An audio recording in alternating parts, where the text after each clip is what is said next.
बिस्मिल्लाहिर्रहमानिर्रहीम। इश्तियाक मीर आज फिर आपसे मुखातब है और कल रात को बाबर आजम ने फिर एक मरतबा पाकिस्तान की टीम को बचा लिया। आपका क्वेश्चन मार्क ही यही होगा कि कैसे आया बाबर आजम ने इस टीम को बचाया, उस चीज़ से बचा लिया। तो आइए सबसे पहले बात करते हैं बाबर आजम की। तो स्टार्टिंग में जब पाकिस्तान की बैटिंग आती है रन चेज के लिए तो 2 विकेटें गिर जाती हैं और 2 विकेटें गिरने के बाद ये सब क्रेडिट जाता है गाजी गोरी और बाबर आजम को।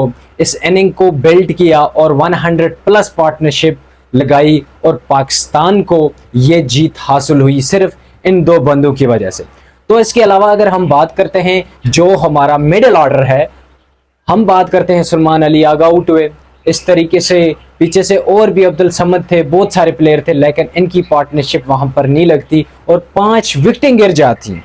ये हमारी एक टीम है, 200 पे भी ये जाके फंस जाते हैं। क्या आया इस टीम पे हम इतना बिलीव कर सकते हैं कि आने वाला जो वर्ल्ड कप है, आने वाले जो मैचेस हैं, इस मैचेस पे हम इन पे यकीन रखें और आया कि हम इनकी जीत की तवक्को रख सकते हैं। ये मेरा आपसे भी सवाल है और आपके जितने भी बड़े बड़े फैन हैं, खास तौर पर जो क्रिकेटर के फैन हैं, उनसे भी मेरा यही सवाल है कि आया इस यकीन के साथ हम आगे बढ़ सकते हैं?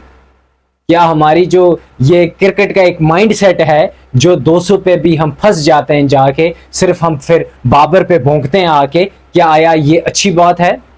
तो चलिए कुछ स्टेट हैं आज के, वो स्टेट में आपको शेयर करने जा रहा हूं। वो स्टेट ये है कि बाबर आजम ने जो इनिंग कल खेली है, लाजवाब इनिंग थी और स्ट्राइक रेट का थोड़ा सा इशू बना, 73 का स्ट्राइक रेट था, लेकिन इस स्ट्राइक रेट ने पाकिस्तान को जितवा दिया।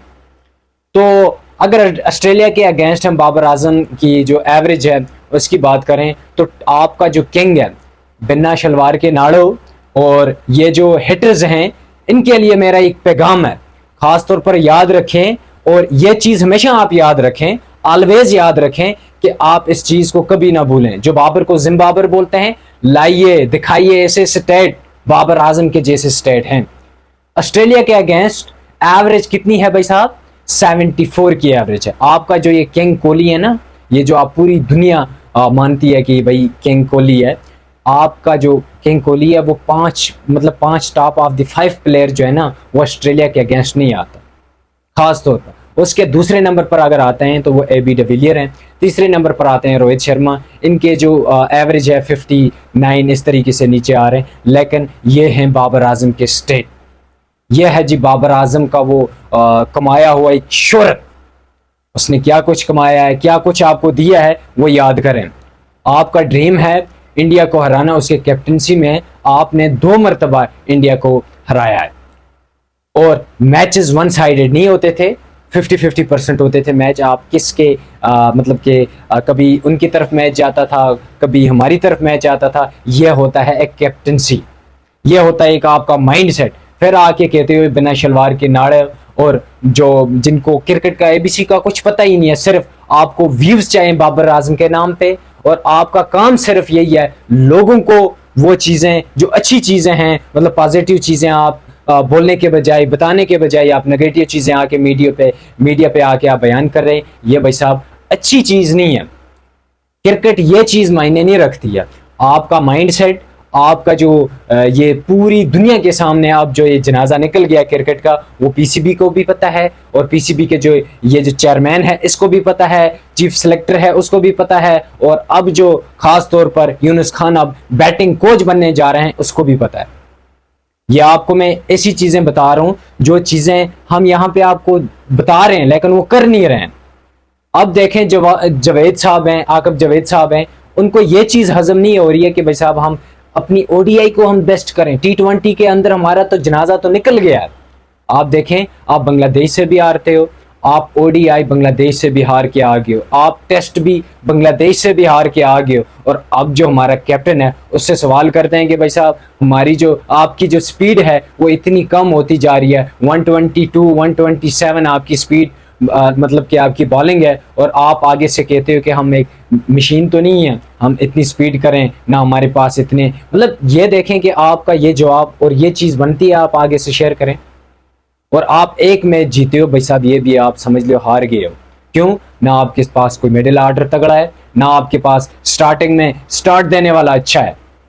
आपको फखर, आपने फखर को बाहर रखा हुआ है। क्यों रखा हुआ भाई साहब? ओडीआई उसकी गेम है। मोहम्मद रिजवान को आपने ठीक है जी उसको बाहर कर दिया, उसके आपने उसकी जगह पर जनाब गाजी गोरी को लाया, ठीक है, अच्छी परफॉर्मेंस दिखाई है। लेकिन इससे पहले सिर्फ स्ट्राइक रेट का इशू होता था। गाजी गोरी पे कोई बात ही नहीं करता है कि भाई साहब इसका भी स्ट्राइक रेट देखें तो कैसा है। भाई साहब स्ट्राइक रेट हर जगह पे मैटर नहीं करता। स्ट्राइक रेट का मैटर करना होता तो मतलब कि आप देखें कोहली का स्ट्राइक रेट कितना है भाई साहब T20 के अंदर, मैच फिनिशिंग देखें उसकी, एवरेज देखें उसका। बड़े बड़े जितने भी स्टार बंदे होते हैं ना, उन पे स्ट्राइक रेट हमेशा कभी मैटर नहीं करता।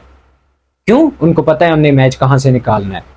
और हर जब भी हमारी जो क्रिकेट बोर्ड है ना, वो उन बंदों को आगे नहीं लाता है। क्यों? क्योंकि इनको पता है हमने अपने अपने बंदों को आगे लाना है, वही कर रहे हैं, बस वही चीज़ें क्रिकेट के अंदर चल रही हैं। फलाना का ससुर का वो है, फलाना है, फलाना है, यही चीज़ें चल रही हैं। तो मैं समझता हूँ कि हमने क्रिकेट को थोड़ा सा चेंज करना है। अगर आपने अपने आप को चेंज करना है, अपने माइंडसेट को चेंज करना है, अपने कैप्टन को चेंज करना है और टीम को चेंज करना है, मैं समझता हूँ कि पीसीबी को खुद यहाँ से अपने जो अल्फाज हैं वो भी ले रहे हैं वापस, जो अभी तक वो कह रहे हैं, और रिज़ाइन भी दे दें और टीम को बेस्ट बनाएं। और इंशाल्लाह मुझे उम्मीद है, और नेक्स्ट वीडियो में आपको एक ऐसा स्क्वाड देता हूँ, आप उस पर भी तवज्जो फरमाइएगा। अगर ये स्क्वाड टीम बन जाएगी तो आपकी राय देखेंगे कमेंट में वो कैसे हो सकती है। तो आई होप ये वीडियो बहुत ज़्यादा आपको अच्छी लगी होगी। और एक चीज़, अरफात मिनास की बात करना भूल गया हूँ, सॉरी माजरत के साथ, लेकिन अरफात मिनास ने जो इनिंग मतलब जितनी अच्छी बॉलिंग की, 5 विकेटें उसने ले ली हैं, मैं समझता हूँ कि ये पाकिस्तान के लिए एक स्पिनर का एक मतलब ये समझ लें रूट एक है, जड़ एक है, अगर ये भी कहीं बैटिंग की तरफ न चला गया। तो आई होप ये वीडियो अच्छी लगी होगी। वीडियो को लाइक करें, शेयर करें, सब्सक्राइब करें और अपने राय कमेंट में ज़रूर देना। तो अल्लाह।